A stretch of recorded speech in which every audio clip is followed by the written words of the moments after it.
अस्सलाम वालेकुम, मैं डॉक्टर इब्राहिम हूँ और आज का जो टॉपिक है वो बहुत इम्पॉर्टेंट है। इस वीडियो में आप जानेंगे कि ऐसी कौन सी इंसानी अद्वियात हैं जो कैट्स के लिए नुकसानदेह हैं या उनके लिए जानलेवा साबित हो सकती हैं। एज अ वेटनेरियन पिछले 8-10 साल के दौरान जो मैंने एक्सपीरियंस किया है वो ये कि पेट ओनर्स बहुत ज़्यादा गलती करते हैं कि बहुत सारी ऐसी इंसानी अद्वियात जो कैट्स के लिए जहरीली हैं या इवन उनके लिए जानलेवा साबित हो सकती हैं वो कैट्स को दे दी जाती हैं जो उनके लिए टॉक्सिक साबित होती हैं। As a pet owner pets के साथ हमारी अटैचमेंट डेवलप होना ये एक नेचुरल चीज़ है और जब पेट बीमार हो जाए तो यकीनन हम उसकी हेल्प करना चाह रहे होते हैं, लेकिन ये याद रखें कि कैट्स बहरहाल इंसानों से मुख्तलिफ जानदार हैं और इंसानी अद्वियात उनके लिए टॉक्सिक साबित हो सकती हैं। कैट्स का जो मेटाबॉलिज्म है वो हमारे मेटाबॉलिज्म से बिल्कुल मुख्तलिफ है, इस वजह से वो अद्वियात जो हमारे लिए महफूज हैं वो कैट्स के लिए नुकसानदेह साबित हो सकती हैं, यहाँ तक कि वो उनके लिए जानलेवा भी साबित हो सकती हैं। वो इंसानी अद्वियात जो कैट्स के लिए नुकसानदेह हैं या उनके लिए जानलेवा साबित होती हैं उनमें सबसे पहले पेनाडोल है, इसके मुख्तलिफ नाम हैं एसिटामिनोफेन, टाइलेनोल, पैरासीटामोल। तो ये इसके मुख्तलिफ नाम हैं, ये चाहे सिरप फार्म में हो या टेबलेट फार्म में हो, ये कैट्स के लिए सबसे ज़्यादा नुकसानदेह मेडिसन है और यही मेडिसन सबसे ज़्यादा हम कैट्स में इस्तेमाल कर रहे होते हैं जब किसी भी इन्फेक्शन की वजह से उन्हें टेम्परेचर हो जाए या कोई और इस तरह का इशू हो। इसके बाद ब्रूफिन है, इसके अलावा कुछ एंटी डिप्रेसेंट अद्वियात हैं, इसके अलावा ऐसे कफ सिरप जिनमें सूडोएफेड्रिन मौजूद होता है। इसी तरह बच्चों की जो कोल्ड एंड कफ मेडिकेशन होती हैं वो भी कैट्स के लिए बहुत ज़्यादा नुकसानदेह हैं। अब हम इन मेडिसिन को वन बाई वन डिस्कस करते हैं। इसमें सबसे पहले पेनाडोल या एसिटामिनोफेन है, इसके अलावा ये पैरासीटामोल और टाइलेनोल तरह के नामों से अवेलेबल है, सिरप फार्म में भी और टेबलेट फार्म में। ये मेडिसिन कैट्स के लिए जो सबसे ज़्यादा डेंजरस मेडिसिन हैं उनमें टॉप पर है।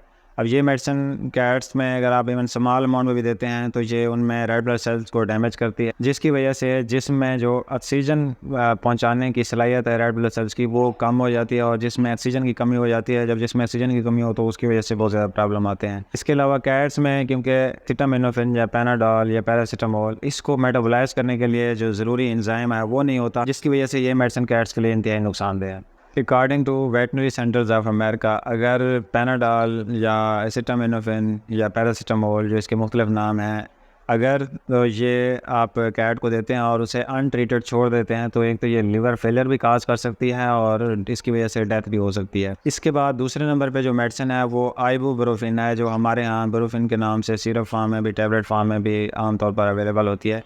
ये भी कैट्स के लिए इंतहाई डेंजरस है। इस मेडिसिन की आप चाहे कम क्वांटिटी भी कैट को देते हैं तो ये उनमें किडनी फेलियर का सबब बन सकती है, किडनी को डैमेज करती है। इसके अलावा मैदे के अंदर अल्सर बन सकते हैं इसकी वजह से और जिसकी वजह से फिर वॉमिटिंग भी स्टार्ट हो जाती है। तो ये इसके कुछ नुकसानात हैं। ये बेसिकली एनसेड ग्रुप से बिलोंग करती है, ये चाहे पेनाडोल है या ब्रूफिन है, ये मेडिसिन की एक क्लास है एनसेड, non steroidal anti inflammatory drugs. तो ये कैट्स में बहुत ज़्यादा नुकसानदेह हैं। ब्रूफिन किडनी फेलियर की वजह बनती है और according to American veterinary medical association जो एनसेड्स हैं ये नंबर 1 काज हैं किडनी फेलियर का कैट्स हैं। वजह इसकी ये है कि इनका जो सेफ्टी मार्जिन है वो इंतहाई नैरो है, यानी इनकी जो क्वांटिटी होती है, खास क्वांटिटी होती है, रिकमेंडेड क्वांटिटी होती है, वो आप दे सकते हैं, लेकिन वो भी सिर्फ उन एनसेड्स की जो कैट्स में रिकमेंडेड है। पेनाडोल और ब्रूफिन तो बिल्कुल रिकमेंडेड ही नहीं है, ठीक है, इसलिए इनको इस्तेमाल करने का तो सवाल ही पैदा नहीं होता। इसके बाद एस्पाइरिन है, ये भी मुख्तलिफ नामों से हमारे यहाँ अवेलेबल होती है, डिस्प्रिन है जैसा कि, ठीक है। तो कैट्स में आमतौर पर एस्पाइरिन को मेटाबोलाइज करने की सलाहियत तो होती है, लेकिन इसकी जो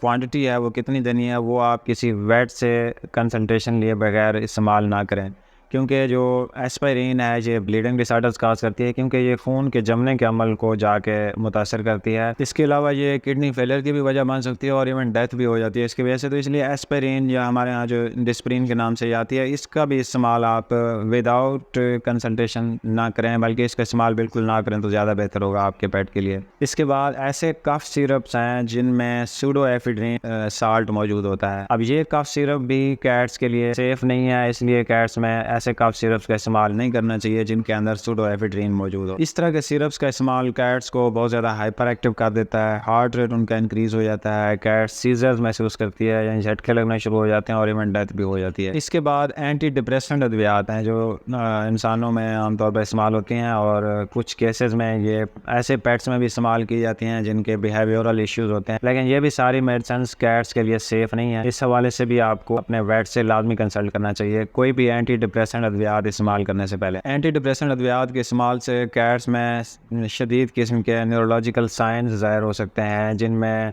एजिटेशन है यानी बेचैनी महसूस होना और ट्रिमर्स या सीजर्स महसूस होना।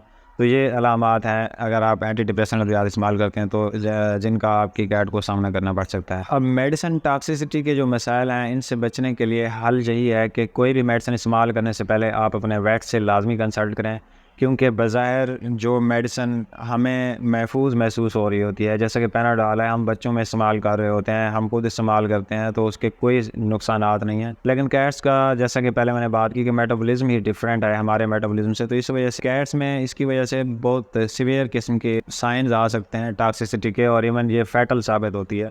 तो इसलिए कोई भी मेडिसिन इस्तेमाल करें तो अपने वेट से लाजमी कंसल्ट। होपफुली ये वीडियो आपके लिए इन्फॉर्मेटिव रही होगी। अगर तो इन्फॉर्मेटिव रही है तो बाकी कैट ओनर्स के साथ भी इसे शेयर करें ताकि वो भी अपनी कैट्स को इन मेडिसिन से सेफ़ रख सकें। मिलते हैं इंशाल्लाह एक और वीडियो के साथ।